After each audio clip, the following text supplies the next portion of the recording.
On est tous des égoïstes en puissance. On va tous vers des choses qui nous font du bien, qui nous font plaisir, qu'on aime. Et il n'y a rien de plus fort que l'envie et la passion, comme déclencheur de conversation, d'achat ou de n'importe quoi.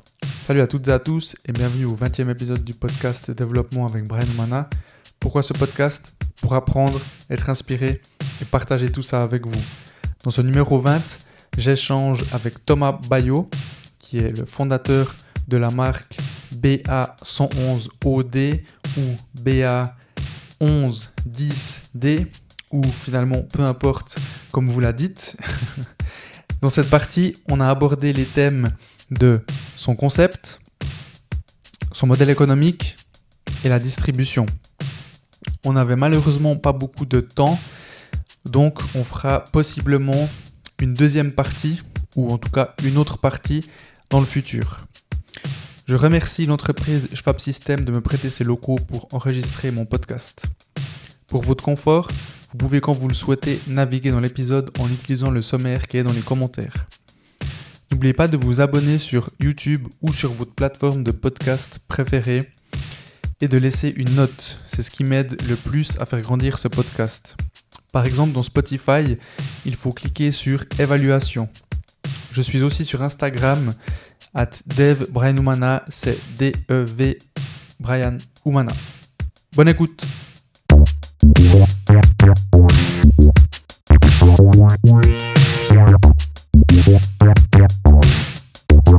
Salut Thomas.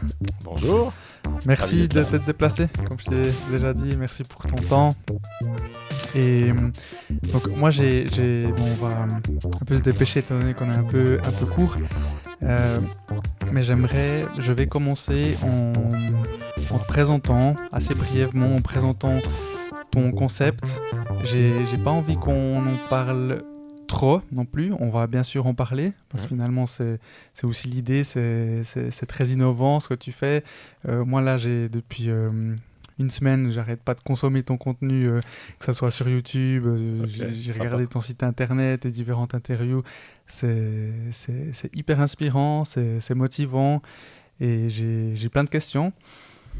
Mais donc, j'ai pas envie qu'on en parle trop parce que finalement, après ce que je dirais toutes les interviews que j'ai vues sur YouTube, on te demande mais qu'est-ce que c'est la marque. Donc je pense que là, s'il y a une des personnes qui nous écoutent qui veut en savoir un peu plus, il y a assez d'informations sur l'explication de ton logo ou de ton nom ou de la marque, sur les différents concepts, le modèle économique, etc. Ouais. Voilà, exactement.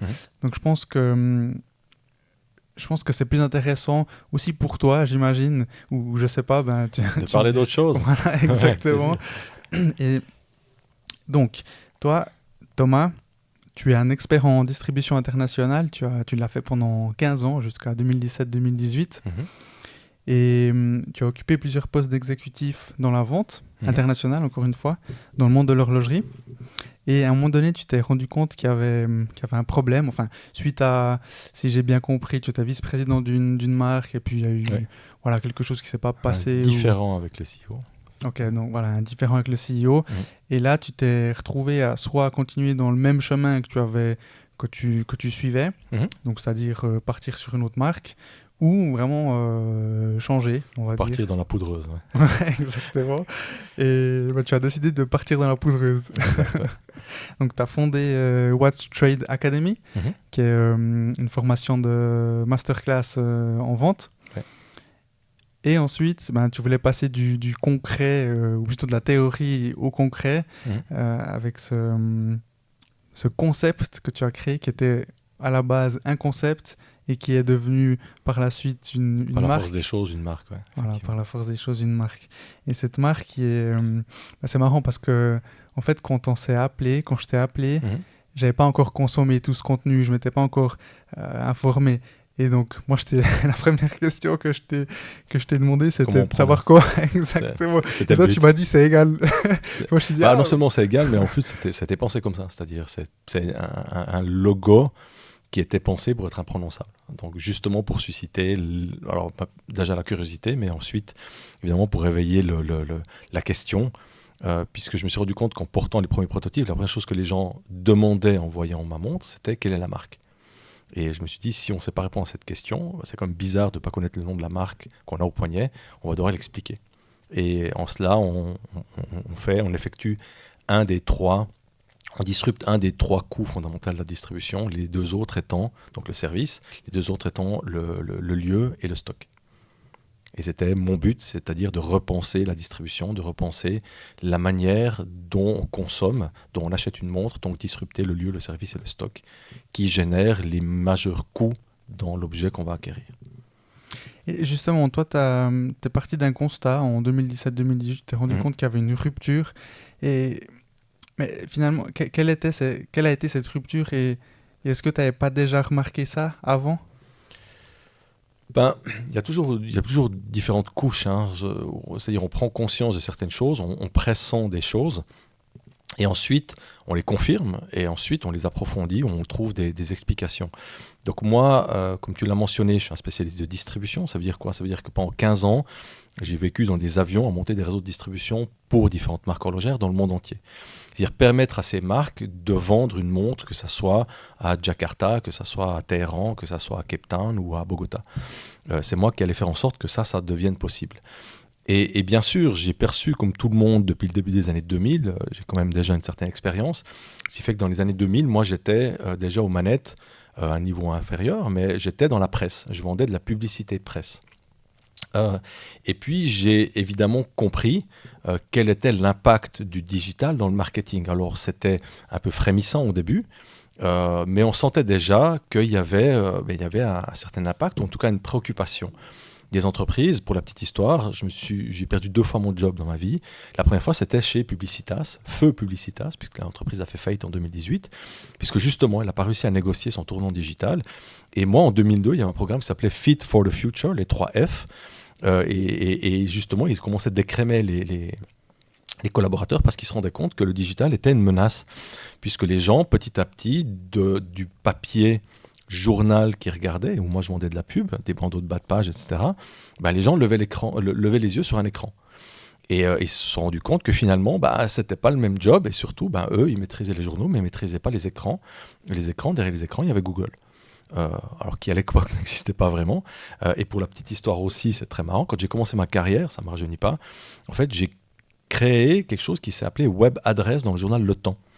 C'était l'ancêtre de Google, puisqu'avant, quand on cherchait une fleuriste à Genève, on ne savait pas où aller. C'est pas comme maintenant, on tape fleur Genève, on a 30 000 annonces. Avant, ça n'existait pas. Et moi, je vendais des petits encarts dans le journal Le Temps, et les gens feuilletaient le journal, et ils trouvaient des fleurs sur Genève, votre fleuriste sur Genève, www.jeannettefleur.ch par exemple. Et donc j'ai vécu vraiment les prémices de l'impact digital sur le marketing. Et qu'est-ce qui est arrivé dans la distribution ? C'est que j'ai compris que finalement la distribution était la prochaine étape. Et c'est peut-être là où j'ai un tout petit peu anticipé un trend.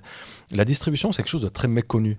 Tout le monde regroupe ça dans le marketing. Il y a une hégémonie de la pensée marketing qui fait que la distribution est une sous-couche du marketing qu'on explique pendant quelques matinées en général dans les cours à l'université.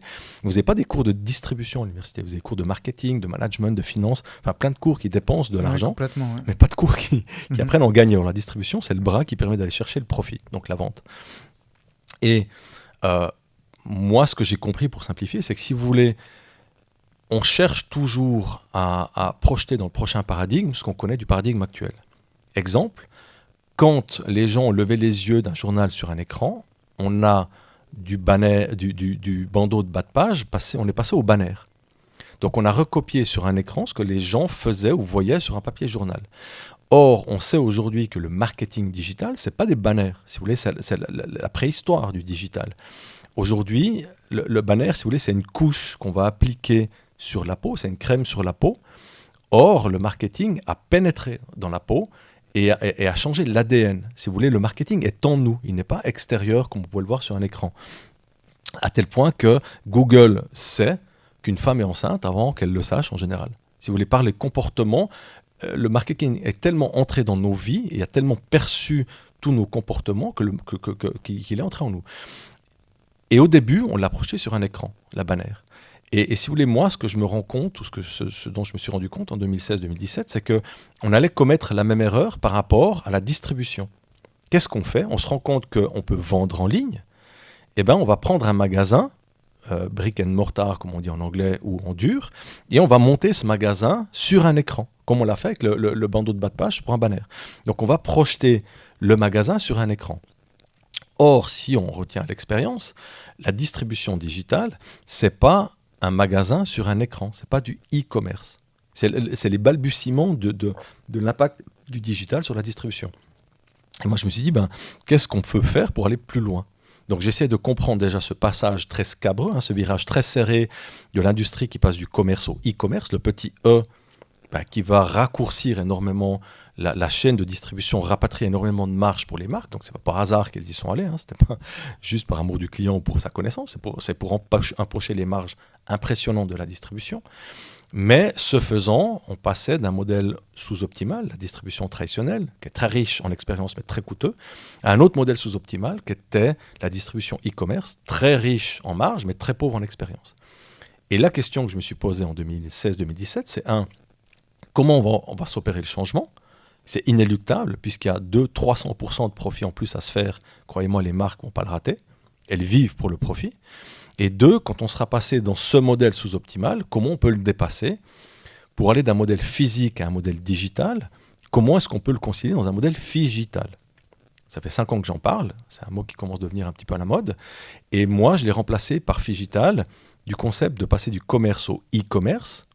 Et nous, on veut aller plus loin, on veut passer au we-commerce, le petit W devant le E, qui lui-même s'est rajouté devant le commerce, qui permet d'amener un modèle communautaire, c'est-à-dire de ramener de ce qui est important, on l'a vu pendant le Covid, de l'émotion et du contact physique dans un paradigme digital. C'est un petit peu technique, mais au moins comme ça, on a posé les bases de la discussion. Ouais, justement, je voulais faire un petit... C'est peut-être pas là qu'on va aller, parce que c'est peut-être un peu trop technique. Non, mais c'est très bien. De toute façon, moi, je pense l'idée, c'est quand même que les gens qui nous écoutent sachent, te connaissent un minimum et ils connaissent ce que tu fais.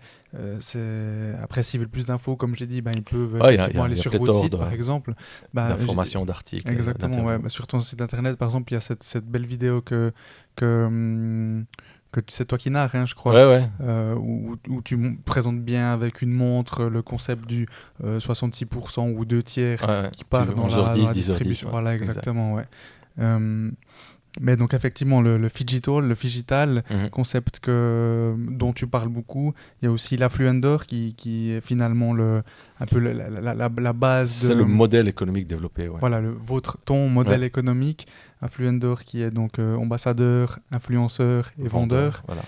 Et aussi, je pense que c'est important de dire que chaque propriétaire ou chaque nouveau propriétaire d'une montre, tu sais qu'on n'a même pas encore cité ton concept, ta marque, donc, qui est Bayo ou BA1110 D ou BA111OD. Exactement. Donc chaque propriétaire obtient 4 droits de... Selon le modèle, 4 ou plus, selon le modèle. 4 ou plus ? Ouais. C'est-à-dire, selon le prix du modèle, il a droit à un nombre de droits. Okay. Et le nombre de droits sur le nombre de modèles spécifiques, c'est-à-dire s'il acquiert une 3.3, il a 6 droits. D'accord. Et ces 6 droits, en vendant 6 fois ce même modèle, lui permettent d'avoir un modèle gratuit. Okay. Mais faisons un pas en arrière, parce que tout ça, c'est un petit peu technique. Les vraies questions à se poser, c'est est-ce qu'en 2022, on croit encore dans un modèle économique du commerce traditionnel qui méconnaît ou met plutôt sous le tapis les gens qui produisent les montres, ce qu'on appelle les sous-traitants dans le jargon, ce que moi j'appelle les co-traitants. En fait, les vrais héros, ils ne sont pas à Hollywood, c'est des gars dans les montagnes neuchâteloises qui vraiment tous les matins arrivent à 6h30 au boulot et qui décoltent les boîtes, qui font des aiguilles, qui font tout ça. C'est ces gens-là que les marques utilisent, quasiment toutes. Très très peu de marques font tout elles-mêmes, on ne les tient même pas sur les doigts d'une main. Et tout le monde en fait utilise ce que moi je fais, des co-traitants, appelés sous-traitants. Mais ceux-là, on les met sous le tapis, on n'en parle pas. Et les marques n'arrêtent pas de parler à la première personne, alors que ce n'est pas elles qu'on produit. Donc moi, je trouve ce modèle économique un petit peu bizarre, que ceux qui font les montres, on ne les connaît pas. Et à l'autre bout de la chaîne, celui qui consomme les montres, le consommateur final, son nom veut bien dire, c'est-à-dire c'est la fin d'un processus linéaire. Et ça, on ne les connaît pas non plus. En tant que marque, on ne connaît pas son client. Donc moi, la question que je me suis posée en 2016-2017, est-ce qu'un modèle qui ne connaît pas ceux qui produisent les montres et ceux qui les achètent est un modèle viable ? La réponse est bien sûr non. Sauf qu'on ne pouvait pas faire autrement avant parce qu'effectivement, on ne connaissait pas son client final parce que c'est le modèle économique qui fait qu'il y a plein d'intermédiaires entre la marque et le client final. Et puis, il y a une légère arrogance, parce qu'avant, les marques n'existaient pas vraiment. On produisait des montres. C'était encore les artisans horlogers qui les produisaient. C'était eux qui les faisaient. Et puis, ils les vendaient à leurs clients finaux dans des comptoirs où souvent, c'est eux-mêmes qui allaient les vendre. Donc, la boucle était bouclée. Mais d'un coup, tout s'est perdu. Et moi, j'essaie simplement de réconcilier un modèle économique qui me semble dépassé. C'est-à-dire de mettre en avant ceux qui réellement produisent des montres. On les connaît sur mon site. Je cite par exemple le tourbillon 100% fait dans les montagnes de Châteauloise. On peut voir qui l'a fait. Et simplement, le client final, je le remets au centre. C'est un client central. Parce que le client final, moi j'aime bien la métaphore. Imaginez une grosse tablée, une énorme tablée avec les marques, éventuellement les sous-traitants, les journalistes, les blogueurs, tous ces gens-là, tous ces consultants, toute cette myriade de gens qui finalement absorbent ou consomment le profit. Tous ces gens-là se font un immense gueuleton, ils boivent des verres, ils mangent, fromage à la fin et tout. Et à la fin de la table, il y a un mec qui est assis. Pendant toute la soirée, il n'y a personne qui lui parle, à part peut-être les deux gars au bout de la table qui font une petite causette. Et à la fin de la soirée, ce gars, il se lève, il va payer l'addition pour toute la table. Et il n'y a personne qui dit merci. Ça, c'est le client final. Et en fait, c'est exactement comme ça que ça se passe. Le client, moi, j'étais toujours ébahi de voir des gens qui débarquaient à Bâle, qui devaient payer leur ticket pour rentrer à la foire de Bâle, qui étaient dans des magnifiques stands, avec la marque. Ils avaient la marque au poignet du stand, et on ne leur permettait pas d'entrer. Mais c'est eux qui ont payé le stand. C'est eux qui ont payé les petits fours, le champagne. C'est eux qui ont acheté la montre. In fine, c'est ces gars-là qui font vivre tous ces gens qui, de manière arrogante, lui disent à la porte, non, tu peux pas rentrer, tu n'as pas d'invitation. Mais c'est quoi ce modèle économique? C'est débile. Donc oui, c'est ça que je voulais challenger. Et est-ce que ce modèle économique est reproduisible partout, tu penses? Donc là, je te parle pas uniquement de l'horlogerie. Parce qu'en fait, en t'écoutant, je me posais la question, tu vois. Donc, nous, on est... comme je t'ai dit juste avant qu'on commence, on est spécialiste en infrastructure data center et câblage informatique, donc tout ce qui est câblage QI, fibre optique, nouvelles lignes pour poste de travail, donc PC. Et c'est vrai que j'ai déjà entendu, tu vois, dans le domaine, dans le business, t'entends que parfois, si tu veux entrer quelque part, tu vois, c'est un peu ce que tu disais, enfin, c'est pas la même chose, mais tu vas manger avec quelqu'un et parfois c'est lui qui va décider quelle bouteille il prend. Donc ce quelqu'un, c'est un prospect ou un très bon client qui veut vraiment recevoir quelque chose en retour du travail qu'il va te donner. Et moi, je me demandais, est-ce que ce modèle n'est pas reproduisible ailleurs aussi, et pas seulement peut-être dans les objets, mais aussi dans le service, par exemple, où je pense que ce serait peut-être un peu plus compliqué, mais tu t'es déjà posé la question? Alors, si tu veux, mon modèle à moi repose sur un moteur fondamental qui est la passion. Donc, mon modèle fonctionne très bien avec tout ce qui s'échange par passion, ou tout ce dont on parle avec passion. On parle de passion, avec passion d'objets qui pour nous sont importants. La montre en est un.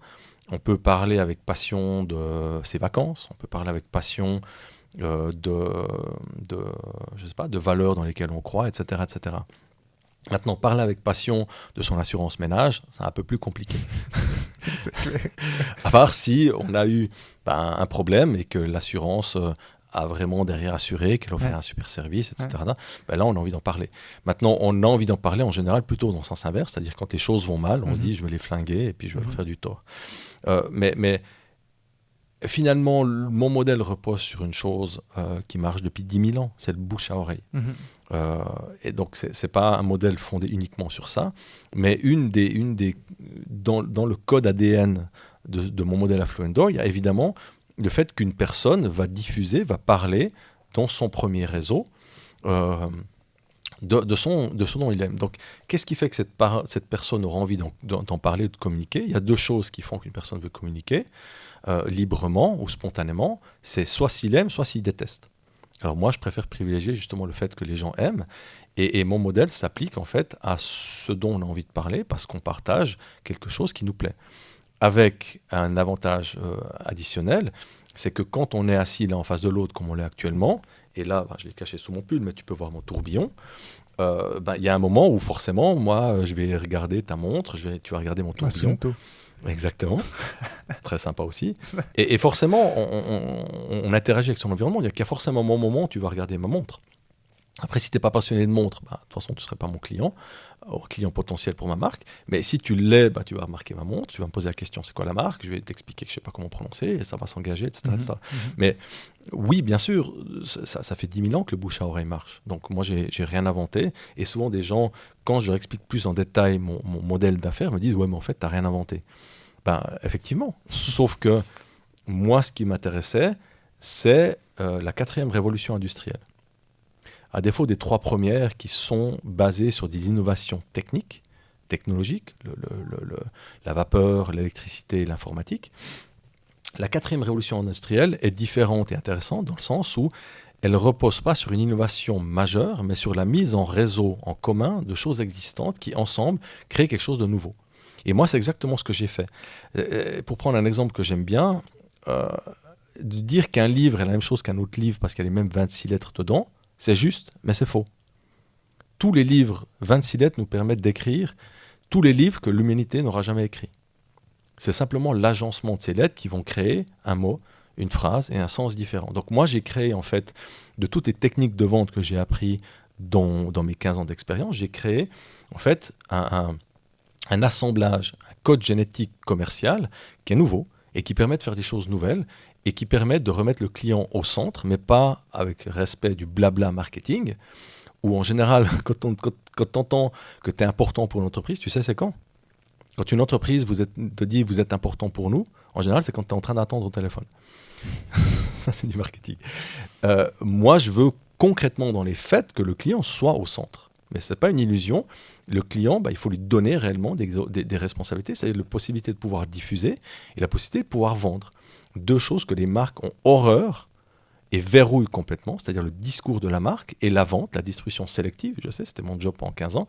Ces choses-là sont verrouillées. Je les ai déverrouillées. Et j'ai mis ça dans les mains du client en disant, c'est à toi, fais ce que tu veux. Les marques ont très très peur de ça. Moi, je l'ai fait et finalement avec des résultats assez encourageants. Mais tu disais justement que ton modèle, on va dire, ça vient du bouche à oreille qui existe depuis des milliers d'années. Et ok, mais par contre, il y a quand même cette petite incitation derrière aussi. Comme tu l'as dit, l'idée c'est que le client devienne aussi donc influenceur, vendeur. Ouais. Et donc c'est là où moi je me pose la question. Est-ce qu'on ne pourrait pas le répliquer avec un autre, justement dans le service? Je vais répondre à ta question de manière très simple. Les Anglais ont cette phrase très, très juste, que je me répète à longueur de journée, « What's in it for me ?» Moi, j'en retire quoi? Mais on est tous des égoïstes en puissance. On va tous vers des choses qui nous font du bien, qui nous font plaisir, qu'on aime. Et il n'y a rien de plus fort que l'envie et la passion, comme déclencheur de conversation, d'achat ou de n'importe quoi. Donc simplement, moi, je mets l'individu au centre avec ce qui est au centre de lui-même, c'est-à-dire son égoïsme, mais je ne le dis pas dans un sens négatif, c'est-à-dire la personne pense à lui et se dit, moi j'en retire quoi? Et effectivement, il y a des incitations dans mon modèle où une personne qui va en parler, elle va faire 2 choses. Elle va, permettre de vendre, c'est la distribution qui représente 2/3 du prix de l'objet qu'on achète dans l'horlogerie, dans les gammes où je suis. Ces 2/3, moi je les restitue au client sous la forme d'une montre moins chère. Et ensuite, le fait d'en parler, même s'il ne vend pas, ça a une valeur, ça s'appelle du marketing. Et ça représente quand même un certain budget dans une marque. Pour vendre une montre, il faut entre 50 ou 60 francs investis dans des ambassadeurs, dans des acteurs fameux d'Hollywood, dans des soirées, dans du champagne ou dans Google. Moi, ces 50 francs, je les investis dans le client. Si c'est lui qui est mon messager, je les redonne à lui. Et finalement, il s'y retrouve parce que c'est quelque part le message que lui délivre, il en retire quelque chose. Maintenant, est-ce que c'est Tupperware où les gens en retirent de l'argent? Non, puisque chez moi, il n'y a pas d'argent, ce n'est pas un job, et il y a une quantité limitée. Donc c'est vraiment quelque chose qu'on fait plutôt parce qu'on y croit, par passion, et la personne qui va prendre cet objet, acheter cet objet, aura exactement les mêmes droits. Donc on est sur un pied d'égalité. On ne peut pas se dire, en fait, il est en train de me vendre ça simplement pour se faire du fric, pour se faire son salaire. Ce n'est pas du tout ça dans mon modèle. On est vraiment sorti de cette logique mercantile. On est dans une logique de partager de la passion avec des gens qui, on le sait, ont la même passion. Et le fait de gagner quelque chose par rapport à ça, je ne vois pas ce qu'il y a de mal. Ouais, ok. Et je t'ai entendu dire que, donc là tu t'as parlé de passion à plusieurs reprises, je t'ai entendu dire que ce que tu faisais allait plus loin que ta personne. Et ça m'a marqué parce que j'ai récemment lu le livre de Simon Sinek, Start with Why, donc son premier livre, il y en a plusieurs. Et ça fait très longtemps qu'on me le recommande et je l'ai enfin lu. Et donc là, j'ai en fait, avec ce que je t'entendais dire et de ce que j'ai pu voir du concept, de la marque, en tout cas, j'ai eu l'impression que t'as un pourquoi, t'as une raison d'exister assez fort. En tout cas, moi, je l'ai ressenti. Et je me suis posé la question si tu avais toujours senti ça, si tu trouvais, si tu as toujours trouvé que ce que tu faisais allait plus loin que toi. Par rapport à cette marque ou d'une manière générale ? D'une manière générale, donc avant de te lancer en fait. Si tu veux, ça va plus loin que moi, oui. Je permets à beaucoup de gens d'accéder à de la très belle horlogerie, à des prix qui sont accessibles, sans aucun compromis sur la qualité. Donc oui, ça c'est quelque chose qui me plaît. Et oui, dans le modèle économique que je développe, je suis convaincu que ça offre des solutions, en tout cas une matière de réflexion, à une industrie qui, à mon avis, fait face à des défis auxquels elle ne sait pas exactement répondre. Donc oui, j'ai l'impression que ça va beaucoup plus loin que ma personne ou ma petite marque. Mais finalement, ce qui est intéressant, c'est qu'on retrouve aussi dans mon modèle économique exactement qui je suis. Donc oui, c'est quelque chose qui vient de bien plus loin que la formalisation autour de ce modèle économique, puisqu'on retrouve chez moi, je suis quelqu'un d'assez jovial, j'aime partager, j'aime faire plaisir, je crois sincèrement dans l'humain, j'aime offrir. Et donc le fait, et en plus je viens de Chaux-de-Fonds, on est quand même des prolos dans nos montagnes, et je le dis avec fierté. Et si vous voulez, oui, pour moi, le fait d'offrir des montres, le produit qui se fait de là où je viens, je suis né dans une montre, je viens du sérail horloger, donc c'est pas des pâtes, je ne suis pas né à Parme, du jambon, c'est des montres, et j'ai plaisir à ce que les gens découvrent ce qu'on fait dans nos régions. Et oui, je connais aussi toute classe de gens, et je pense que tout le monde a le droit de pouvoir se payer une belle montre. Donc le fait de pouvoir les offrir à un prix accessible, pour moi, ça fait partie de mes valeurs. Le fait de pouvoir donner en retour, d'être généreux, ça fait partie de mes valeurs. Donc en fait, j'ai dessiné un modèle économique par rapport à mes valeurs. Donc je me sens très à l'aise de le faire et d'en parler. C'est pour ça que je vous le dis avec beaucoup d'humilité, mais je prépare jamais une interview. J'en ai pas besoin parce que c'est des valeurs qui sont en moi. Et ensuite, l'autre point qui est fondamental, qui en fait est à l'origine de cette erreur, qui a fait naître cette marque, c'est que moi, ce que j'ai commencé de faire, c'est en fait de donner des cours, d'expliquer le modèle économique traditionnel de la distribution, que je connaissais très bien. Et c'est quelque chose qui ne s'enseigne pas. Et ensuite, j'ai réfléchi à son évolution digitale, le e-commerce, et logiquement, comment améliorer ce modèle-là. Je te rappelle que j'ai fait des études en économie internationale et en relations internationales. Et mon biberon académique, c'était l'histoire économique, de la sociologie, de l'anthropologie. Je n'ai pas fait des HEC, c'était volontaire. Je n'ai pas appris à utiliser des équations mathématiques, mais appris à me poser la question de pourquoi on a choisi cette équation. Donc, naturellement, j'en suis venu à me poser la question de pourquoi je fais ce que je fais, ou pourquoi le modèle est comme ça. Et ce que je constate, comme tout le monde, c'est que depuis 2011, il y a un lent déclin, une petite pente du volume, avec des pertes de volume, qui est devenue abyssale depuis 2016-2017, avec 2019, 2020, 2021, une perte de volume qui équivaut à la moitié de la production. En 2011 et 2021, on a exporté la moitié moins de montres. De 30 millions, on est descendu à 15 millions.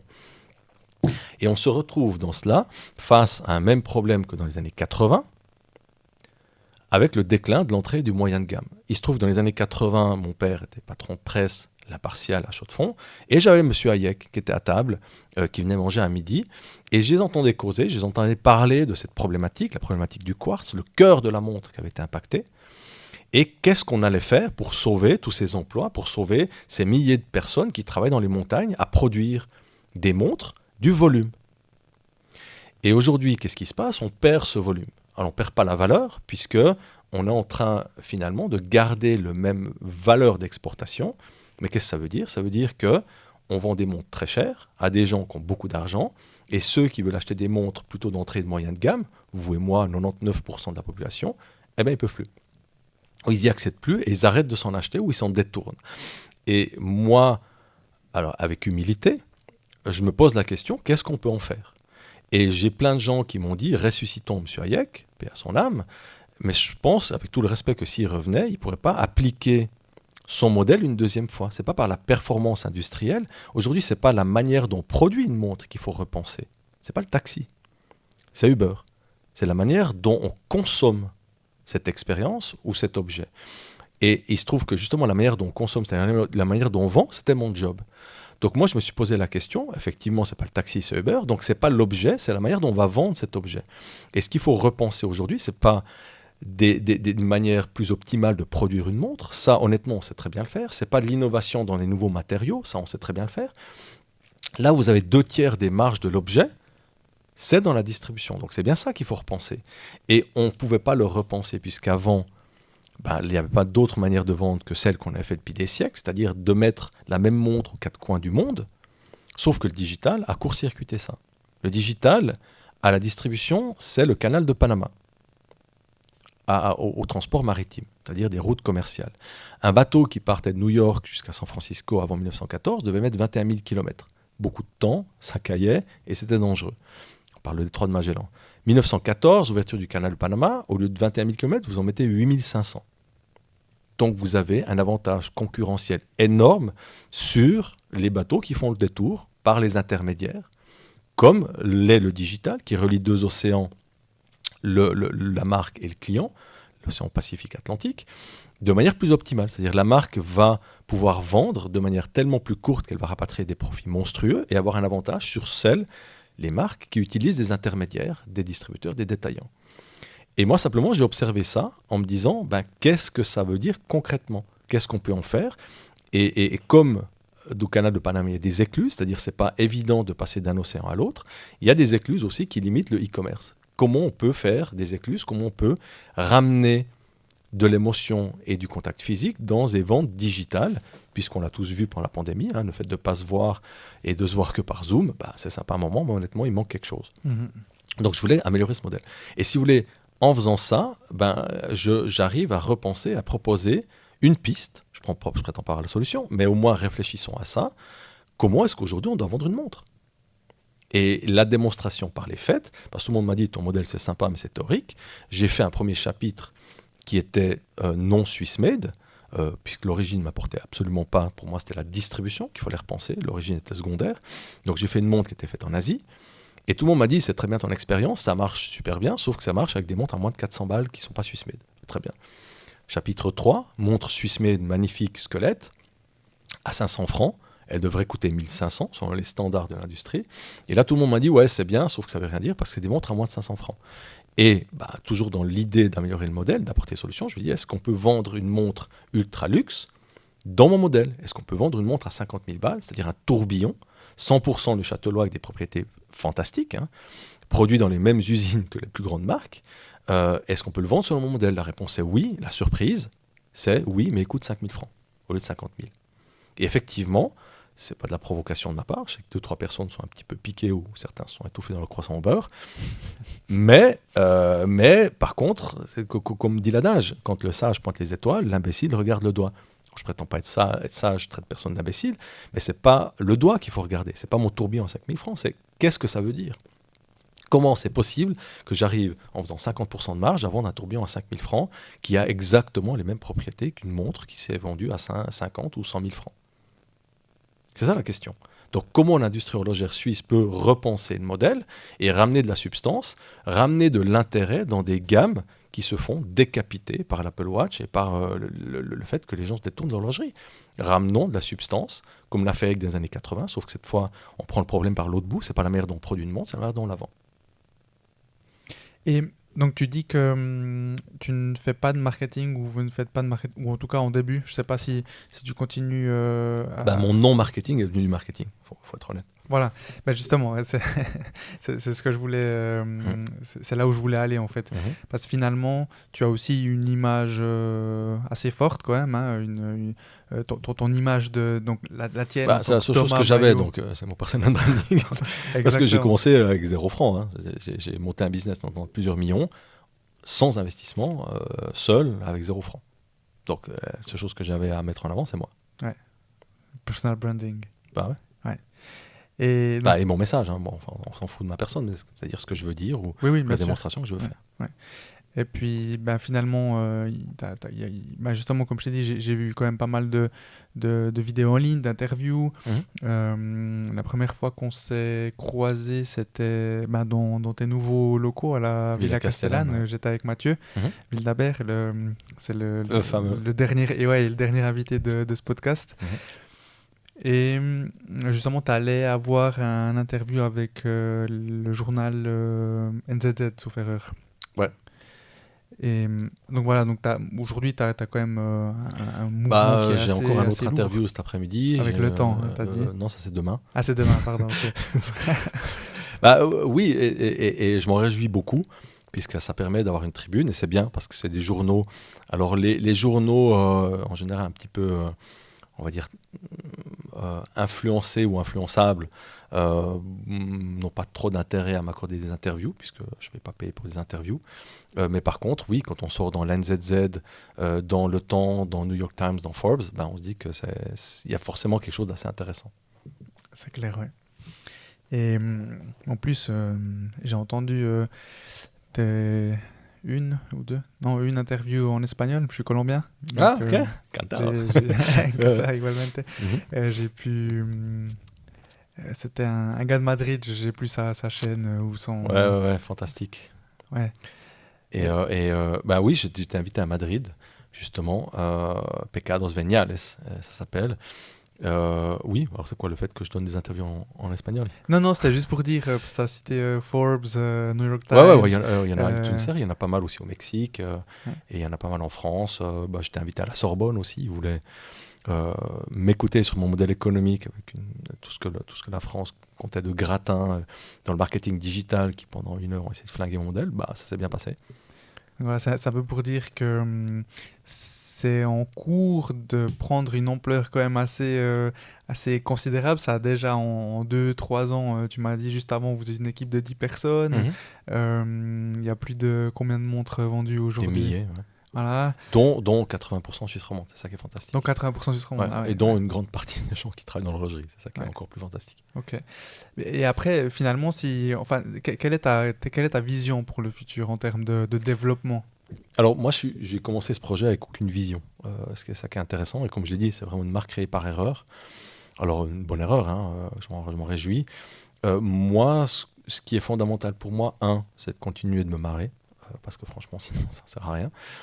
C'est pas un job pour moi, c'est vraiment une passion, quelque chose que j'ai envie de faire parce que j'en retire du plaisir. J'ai envie de continuer de faire plaisir aux gens, de rencontrer des gens, et de continuer d'améliorer ce modèle. C'est pas quelque chose de figé, c'est quelque chose sur lequel je continue de travailler. Par exemple, souvent quand on parle de distribution, etc., et que j'explique mon modèle économique, c'est clair que moi je suis issu de la distribution. La plupart de mes amis professionnels sont des distributeurs et des détaillants. Il y en a quand même ou deux qui m'ont dit écoute, t'es sympa Thomas, on t'aime bien, sauf que t'es carrément en train de nous flinguer. À quoi je leur réponds don't shoot the messenger, tirez pas sur le messager, hein, c'est pas moi qui va disrupter un modèle. Je pense que le problème est là de toute manière. Par contre, pas donner un scoop, mais on va bientôt retourner dans le retail. Mon modèle n'est pas incompatible avec le retail. Donc on va continuer d'améliorer le modèle et de faire en sorte que ça soit un modèle qui puisse être utilisé par l'industrie. Parce que de nouveau, Si j'en parle aujourd'hui avec toi, si en fait, je dévoile mon chiffre d'affaires en ligne et je conduis ça comme une expérience que je diffuse, c'est open source, ben, c'est bien parce qu'il y a pas mal de gens qui peuvent s'en inspirer. Et je vois qu'il y a quelques spin-offs de gens qui commencent de reprendre un tout petit peu des mots que j'utilise ou un concept, où il y en a pas mal même qui viennent me vendre le concept, après je leur ai expliqué. Et finalement, tant mieux. Moi, de toute façon, ma petite entreprise, elle va continuer. Je suis assez confiant. Mais si ça peut donner des pistes à d'autres marques et que ça peut finalement permettre à monsieur, madame, tout le monde qui ont son job au Locle ou au Brenay ou en France voisine, parce qu'il faut arrêter, quand on écoute les infos le matin, si le col des Roches est bouché, c'est pas parce qu'il y a des milliers de travailleurs français qui viennent faire notre Swissmed, merci à eux. Ouais. Et ben, si tous ces gens-là peuvent conserver leur job parce que quelque part, moi et par la suite d'autres personnes ont réfléchi à une nouvelle manière d'améliorer le modèle économique, tant mieux. C'est ça qui est bien. Justement, ça va beaucoup plus loin simplement que moi, si je peux gagner ma vie ou faire gagner la vie à mes employés. C'est ensemble, et c'est pour ça que j'en diffuse, je ne garde pas ma recette secrète, ensemble, réfléchissons à comment faire en sorte que l'industrie suisse continue de briller et d'offrir des emplois à tout le monde. Ok.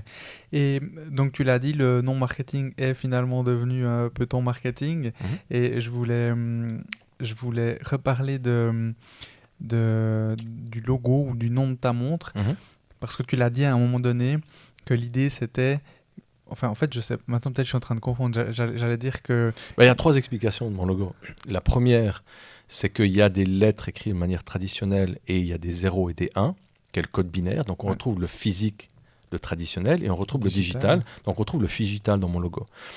Ensuite, il y a le fait justement des 11h10, 10h10. Là, vous pouvez aller sur mon site ba111od.com pour voir cette petite vidéo, je crois, sous concept. Il y a une 2 minutes 30 qui explique en fait c'est sous concept. Le retour des marges, le fait qu'à 10h10, il y a 4 heures en dessus des aiguilles, 8 en dessous.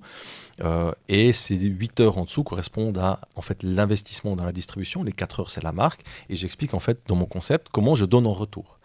Et puis il y a le fait aussi que il y ait ce nom volontairement imprononçable. Et pour la petite histoire, j'ai donné il y a quelques jours une conférence et il y avait la notaire qui m'a permis de créer ma société. Et la petite histoire marrante et qui est vraie, elle l'a authentifiée quand je donnais ma conférence, c'est qu'en fait, quand je suis arrivé puis que j'ai dû créer ma société, elle m'a dit c'est quoi qu'est-ce qu'on met au registre du commerce, c'est quoi le nom? Donc j'ai dit je sais pas. Elle m'a dit ça c'est un 0 ou c'est un O, le BA1110 ou BA111O. Et j'ai dit honnêtement, je sais pas. Elle m'a dit moi c'est 300 francs de l'heure, prenez votre temps. Et finalement j'ai décidé pour un mot, mais moi-même je me suis fait craché ton haut. Moi-même je me suis fait piéger à mon propre logo. Pourquoi ? Parce que si tu veux, je voulais vraiment disrupter les 3 coûts fondamentaux de la distribution. Le point de vente est devenu un poignet de vente. Le service, je l'ai disrupté dans le sens où si on doit expliquer à quelqu'un qu'on rencontre, à un ami, pourquoi on ne sait pas comment on prononce cette montre, on est déjà en train de quelque part lui donner, la caractériser ou lui donner une histoire. C'est du storytelling. La montre, ça fait 30 mm, on s'en fout. On ne tombe pas amoureux de quelqu'un juste pour une photo, on tombe amoureux de quelqu'un, de l'histoire qu'on va vivre avec cette personne. Et le troisième, qui est le stock, de loin la chose la plus préoccupante pour les entreprises, pour les détaillants, là j'utilisais les lois du trading qui fait que dans mon modèle, on ne vend pas une montre, on vend le droit de l'acheter. C'est du trading. Typiquement, j'étais 3 ans en avant sur les fameux NFT, qui n'est qu'une décorrélation de l'objet et du droit sur l'objet. Moi, ça fait 3 ans que je fais quelque part du NFT, c'est-à-dire j'ai décorrélé la vente de l'expérience. Pour une raison très simple, c'est que ça me permet justement de garder une maîtrise sur la vente, donc sur les prix, sur la distribution sélective, sur le phénomène showrooming, mais ça me permet aussi justement de décorréler ou d'être en phase avec une vraie réalité. Quand tu vas dans un point de vente et que tu passes 1 heure pour acheter une montre, la réalité c'est que tu as 59 minutes d'expérience et 1 minute de vente. La transaction, l'acte de transaction, c'est quelques millisecondes, c'est ta carte de crédit ou du cash. Donc c'est faux d'appeler ça un point de vente, c'est juste parce que c'est la finalité. En fait, c'est là où le détaillant va faire son profit, donc il a besoin de la vente, mais la réalité, c'est que la vraie valeur ajoutée qu'il a aujourd'hui, c'est les 59 minutes d'expérience. La vente, tu peux la faire en ligne. Et on l'a tous vu pendant la pandémie. Donc moi, je requalifie ou je décorrèle dans la vente, ce qui normalement était lié. Tu vas dans un point de vente, tu consommes de l'expérience et tu le termines par une vente. Dans mon modèle, c'est décorrélé. C'est-à-dire il y a l'expérience qui est faite par le client, Et moi, je m'occupe de la vente. Et je rétribue le client pour l'expérience. Tu ne vas pas piquer la chaise de ton docteur ou son stylo à la fin de ta séance. Tu pars avec des conseils, une expérience, ça a de la valeur. Tu ne prends pas le stylo de ton avocat. Donc, quelque part, l'expérience que le détaillant va te faire dans un magasin, ça a une valeur. Tout comme l'expérience d'une personne qui va passer 5-10 minutes à te parler de sa montre qu'il aime, de pourquoi il l'a achetée, de pourquoi il la trouve bien. Pour moi, c'est une valeur et je suis prêt à payer pour ça. Et en faisant ça, je romps avec la linéarité du processus de vente, puisque dans mon modèle, ce n'est pas B2C, Brand to Consumer, c'est BAC, Brand Affluender Customer. Et là, on a 3 personnes. Un fournit l'expérience, l'autre fournit la vente. Et donc, on est déjà dans de la circularité. Et c'est in fine ce que moi, je prônais, c'était de repenser la distribution comme quelque chose de circulaire. Tout est circulaire aujourd'hui, l'économie, le marketing 360 degrés, donc tout est circulaire, alors que la distribution est un bon vieux truc qui date de plusieurs siècles, jamais repensé, qui est linéaire, avec à la fin un client que personne ne connaît. Et justement, dans le nom, tu disais que l'idée, c'était qu'en gros, on s'en fout de s'identifier à une marque. Pas de marque, pas de marketing. Voilà. Mais finalement, une personne aujourd'hui qui va... Par exemple, moi, maintenant, j'aimerais... Tu vois, je pense que je vais contacter... j'ai 2-3 contacts qui ont ta montre. Ah, Mathieu, il en a. Ouais. Voilà, il y a Mathieu, il y a Jorge Vignals, il y a le fameux Sébastien Dufault, il y a plusieurs personnes. Ouais. Mais finalement, quand je l'aurai, je vais m'identifier à ton concept, à ton modèle. Donc en fait... tu t'identifies à des valeurs.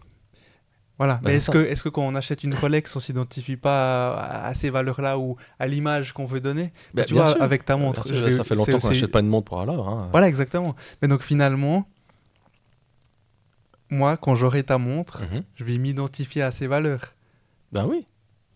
Bien sûr, mais quel est le mal par rapport à ça? Simplement, aucun. Et justement, ces valeurs-là prône des valeurs et finalement, après, on n'aime pas mon objet. Il y a des designs, il y a quand même un parti pris. Mais après, on achète parce qu'on est convaincu aussi que ça correspond à quelque chose qui parle de nous. Maintenant, il y a des gens qui ont besoin de payer très cher une montre pour montrer à l'autre qu'ils ont une montre très très chère. Ça s'appelle l'effet Veblen. D'où le nom de mon tourbillon qui s'appelle le dilemme de Veblen. Pourquoi ? Parce qu'il y a des gens qui pensent que quand tu payes quelque chose très très cher, c'est forcément mieux. Ouais. Ça s'appelle l'effet Veblen ou l'effet snob de Thorstein Veblen, l'économiste autrichien. Et pourquoi j'ai appelé mon tourbillon le dilemme de Veblen ? Justement, il coûte 5000 francs. Donc, a fortiori, selon la théorie de Veblen, les gens vont se dire à ce prix-là, c'est que forcément c'est moins bien. Ouais. Sauf que non. C'est ça le dilemme. Et oui, on est tous victimes de l'effet Veblen en se disant qu'il faut vraiment dépenser beaucoup pour avoir quelque chose de bien. Ceux qui vont le faire, il y a plein de marques qui vont les accueillir, c'est très bien. Mais ça ne sera pas la mienne. Ouais, ok. Thomas, il est 11h10. 11h10, ouais. C'était pas volontaire. Je dois aller chercher mes petites filles qui sortent de l'école. Et ça, c'est plus important que tout. C'est clair. Merci infiniment en tout cas. Merci à toi Thomas et on verra si on arrive à refaire un épisode. La suite. Voilà. Avec grand plaisir. Merci. À bientôt. Hein. Merci à toutes et à tous d'avoir suivi cette conversation. Et si elle vous a plu, pour m'aider à continuer, abonnez-vous à Développement avec Brian Oumana sur YouTube et ou sur Spotify. Et n'oubliez pas de noter mon podcast. Je vous en suis reconnaissant. Je ne sais pas si on arrivera à enregistrer une deuxième partie avant le prochain invité dont l'épisode sortira le dernier vendredi du mois prochain. Et donc, je vous dis au plus tard, au vendredi 28 octobre. Ciao, ciao.